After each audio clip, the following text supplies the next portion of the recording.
সবকিছু ন্যায্য মূল্যে দেওয়ার কথা বলেছে, কিন্তু শ্রমিকদের জন্য কোন সরকার সে ন্যায্য মূল্যের ব্যবস্থা করতে পারেনি।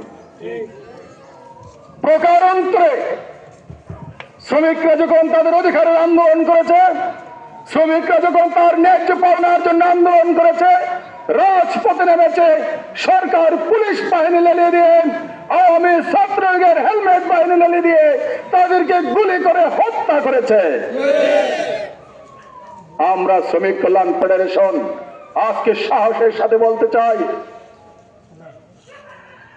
গর্ব করে বলতে চাই, ওই সমস্ত ভাইদের জন্য যারা জীবন দিয়ে রক্ত দিয়ে শহীদ হয়ে এই আওয়ামী ফ্যাসিস্টকে পালাতে বাধ্য করেছে, আজকে তারাই আমাদের জন্য, আমাদের বাংলাদেশের মানুষের জন্য এরকম সুন্দর সুষ্ঠু পরিবেশ তৈরি করার জন্য তাদের জীবন দিয়ে স্যাক্রিফাইস করে প্রমাণ করেছে বাংলাদেশে কোনো ফ্যাসিস্ট, অন্যায়, অসত্য কোনো সরকার থাকতে পারে না।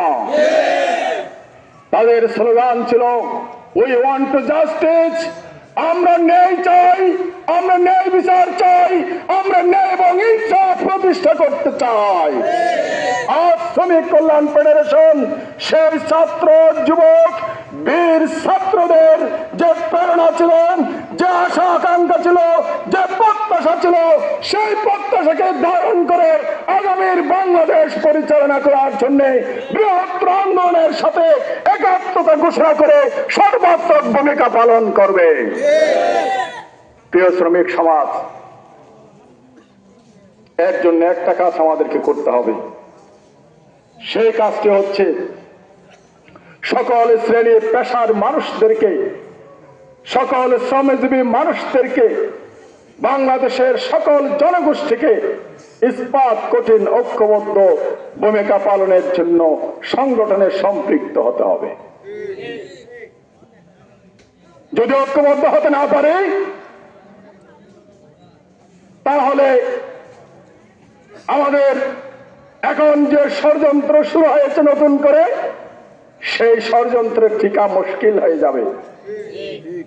আর যদি ঐক্যবদ্ধ হতে পারে, তাহলে মনে রাখবেন বাংলাদেশের বিরুদ্ধে ভারতীয় আধিপত্যবাদ এবং বাংলাদেশের মধ্যে ভারতীয় আধিপত্যবাদের অনুসারী যারা রয়েছে, তাদের কোন ষড়যন্ত্র বাংলাদেশ আর বাস্তবায়ন হতে পারবে না।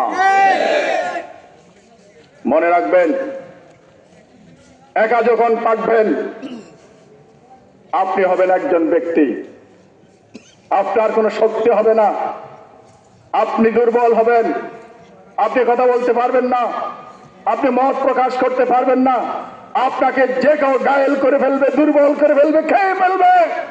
আর যখন ঐক্যবদ্ধ হতে পারবেন, তখন আপনি হবেন একটি শক্তি, আর সেই শক্তির জোরে সমস্ত অন্যায় ফ্যাসিস্ট বাংলাদেশ থেকে আবারও দূরীভূত হতে বাধ্য হবে।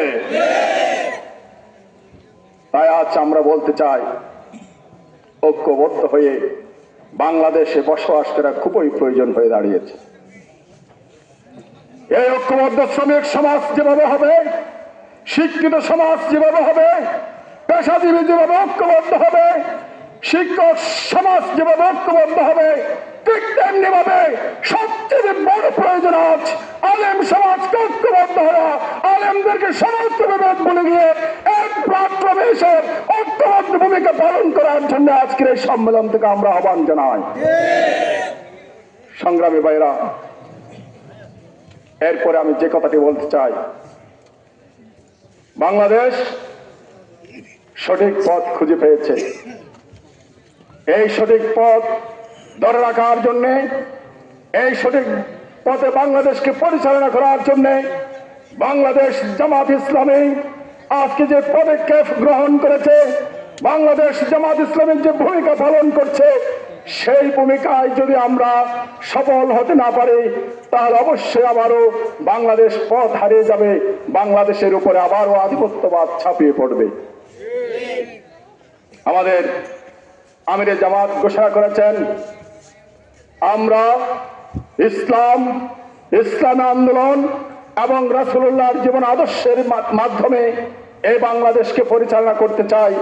কারণ বাংলাদেশকে যদি এভাবে পরিচালনা করতে না পারে, তাহলে অতীতের মতো আবারও অশান্তি বাংলাদেশে জন্ম নেবে।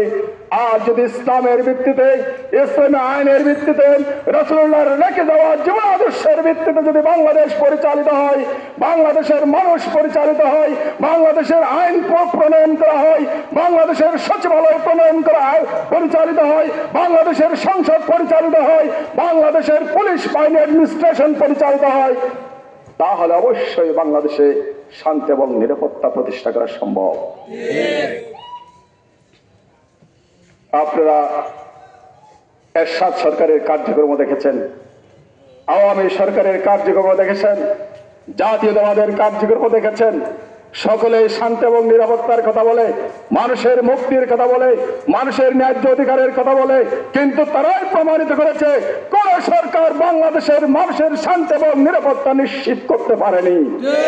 আমরা প্রতিবার এই ঘোষণা দিয়েছি, আমরা ইসলাম প্রতিষ্ঠার মাধ্যমে, আল্লাহর দেয়া জীবন ব্যবস্থা প্রতিষ্ঠার মাধ্যমে, ইনফাক ফি সাবিলিল্লাহ মানুষকে উজ্জীবিত করার মাধ্যমে একটি সুন্দর, সুখী, সমৃদ্ধ, কল্যাণকারী সমাজ প্রতিষ্ঠা করা তাদের পক্ষে সম্ভব যারা ইসলামের কথা বলে, যারা কোরআনের কথা বলে, যারা কোরআন ভিত্তিক সমাজ প্রতিষ্ঠার কথা বলে, যারা একটি বৃহত্তম ইসলামী আন্দোলনের নেতৃত্বে পরিচালিত করতে চায় বাংলাদেশের মানুষকে, তারাই কেবল শান্তি এবং নিরাপত্তা প্রতিষ্ঠা করতে পারে।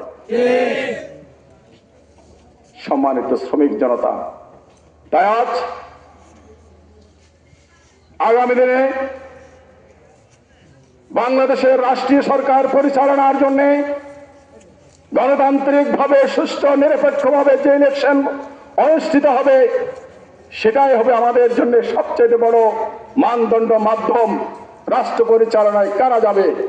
আজকে বাংলাদেশের প্রত্যন্ত অঞ্চল থেকে শুরু করে গোটা বাংলাদেশের সাধারণ মানুষ সহ সকলেই একই বাক্যে বলছে, জামাত ইসলামীকে চাই, জামাত ইসলামী সরকার গঠন করে এদেশের সুন্দর কল্যাণকর রাষ্ট্র পরিচালনা করতে পারবে। কারণ সকলকে দেখা শেষ হয়েছে, সকলকে দেখা শেষ হয়েছে। সবাই বাংলাদেশের মানুষকে ব্যবহার করে নিজেরাই টাকাওয়ালা হয়ে দেশ ছেড়ে বাইরে গিয়ে 3.5 লক্ষ কোটি টাকা পাচার করে দেশে দেশে বাড়িঘর করে সেখানে তারা বসবাস করছে। আর বাংলাদেশের মানুষের কাছে ভোট আসলে সুন্দর সুন্দর কথা উড়িয়ে দেয়।